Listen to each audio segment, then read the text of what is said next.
अध्याय 22 विवाह भोज का दृष्टांत। ईसा उन्हें फिर दृष्टांत सुनाने लगे। उन्होंने कहा, स्वर्ग का राज्य उस राजा के सदृश है जिसने अपने पुत्र के विवाह में भोज दिया। उसने आमंत्रित लोगों को बुला लाने के लिए अपने सेवकों को भेजा, लेकिन वे आना नहीं चाहते थे। राजा ने फिर दूसरे सेवकों को यह कहते हुए भेजा, अतिथियों से कह दो, देखिए मैंने अपने भोज की तैयारी कर ली है। मेरे बैल और मोटे मोटे जानवर मारे जा चुके हैं, सब कुछ तैयार है, विवाह भोज में पधारिए। अतिथियों ने इसकी परवाह नहीं की। कोई अपने खेत की ओर चला गया तो कोई अपना व्यापार देखने। दूसरे अतिथियों ने राजा के सेवकों को पकड़कर उनका अपमान किया और उन्हें मार डाला। राजा को बहुत क्रोध आया। उसने अपनी सेना भेजकर उन हत्यारों का सर्वनाश किया और उनका नगर जला दिया। तब राजा ने अपने सेवकों से कहा, विवाह भोज की तैयारी तो हो चुकी है, किंतु अतिथि इसके योग्य नहीं ठहरे। इसलिए चौराहों पर जाओ और जितने भी लोग मिल जाएं, सबको विवाह भोज में बुला लाओ। सेवक सड़कों पर गए और भले बुरे जो भी मिले सबको बटोर कर ले आए, और विवाह मंडप अतिथियों से भर गया। राजा अतिथियों को देखने आया तो वहां उसकी दृष्टि एक ऐसे मनुष्य पर पड़ी जो विवाहोत्सव के वस्त्र नहीं पहने था। उसने उससे कहा, भाई, विवाहोत्सव के वस्त्र पहने बिना तुम यहां कैसे आ गए? वह मनुष्य चुप रहा। तब राजा ने अपने सेवकों से कहा, इसके हाथ पैर बांधकर इसे बाहर अंधकार में फेंक दो। वहां वे लोग रोएंगे और दांत पीसते रहेंगे, क्योंकि बुलाए हुए तो बहुत हैं, लेकिन चुने हुए थोड़े हैं। कैसर का कर। उस समय फरीसियों ने जाकर आपस में परामर्श किया कि हम किस प्रकार ईसा को उनकी अपनी बात के फंदे में फंसाएं। उन्होंने ईसा के पास हेरोदियों के साथ अपने शिष्यों को यह प्रश्न पूछने भेजा, गुरुवर, हम यह जानना चाहते हैं कि आप सत्य बोलते हैं और सच्चाई से ईश्वर के मार्ग की शिक्षा देते हैं। आपको किसी की परवाह नहीं, आप मुंह देखी बात नहीं करते।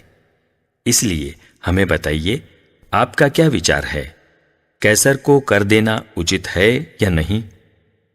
उनकी धूर्तता भांपकर ईसा ने कहा, ढोंगियों, मेरी परीक्षा क्यों लेते हो? कर का सिक्का मुझे दिखलाओ।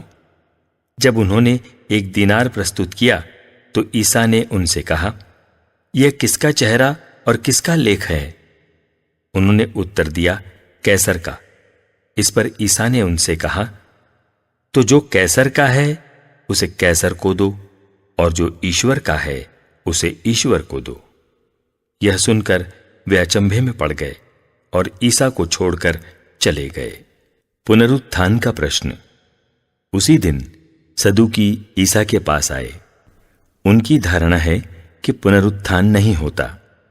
उन्होंने ईसा के सामने यह प्रश्न रखा, गुरुवर, मूसा ने कहा, यदि कोई निस्संतान मर जाए तो उसका भाई उसकी विधवा को ब्याह कर अपने भाई के लिए संतान उत्पन्न करे।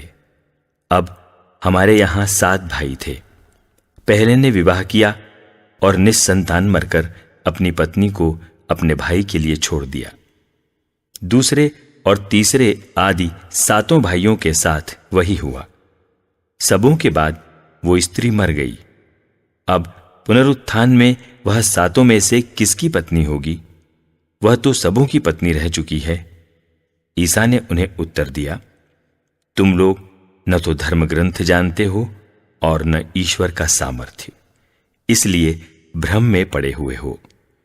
पुनरुत्थान में न तो पुरुष विवाह करते और न स्त्रियां विवाह में दी जाती हैं, बल्कि वे स्वर्गदूतों के सदृश होते हैं। जहां तक मृतकों के पुनरुत्थान का प्रश्न है, क्या तुम लोगों ने कभी यह नहीं पढ़ा कि ईश्वर ने तुमसे कहा, मैं इब्राहिम का ईश्वर, इसहाक का ईश्वर और याकूब का ईश्वर हूं। वह मृतकों का नहीं, जीवितों का ईश्वर है।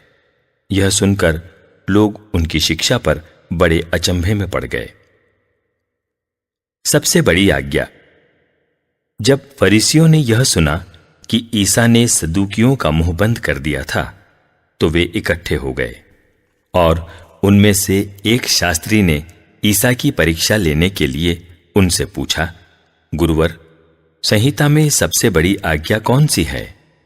ईसा ने उससे कहा, अपने प्रभु ईश्वर को अपने सारे हृदय, अपनी सारी आत्मा और अपनी सारी बुद्धि से प्यार करो। यह सबसे बड़ी और पहली आज्ञा है। दूसरी आज्ञा इसी के सदृश है, अपने पड़ोसी को अपने समान प्यार करो। इन्हीं दो आज्ञाओं पर समस्त संहिता और नबियों की शिक्षा अवलंबित हैं। मसीह दाऊद का पुत्र। ईसा ने इकट्ठे हुए फरीसियों से पूछा, मसीह के बारे में तुम लोगों का क्या विचार है? वे किसके पुत्र हैं? उन्होंने उत्तर दिया, दाऊद के। इस पर ईसा ने उनसे कहा, तब दाऊद आत्मा की प्रेरणा से उन्हें प्रभु क्यों कहते हैं? उन्होंने तो लिखा है, प्रभु ने मेरे प्रभु से कहा, तुम तब तक मेरे दाहिने बैठे रहो जब तक मैं तुम्हारे शत्रुओं को तुम्हारे पैरों तले न डाल दूं। यदि दाऊद उन्हें प्रभु कहते हैं, तो वह उनके पुत्र कैसे हो सकते हैं? इसके उत्तर में कोई ईसा से एक शब्द भी नहीं बोल सका और उस दिन से किसी को उनसे और प्रश्न करने का साहस नहीं हुआ।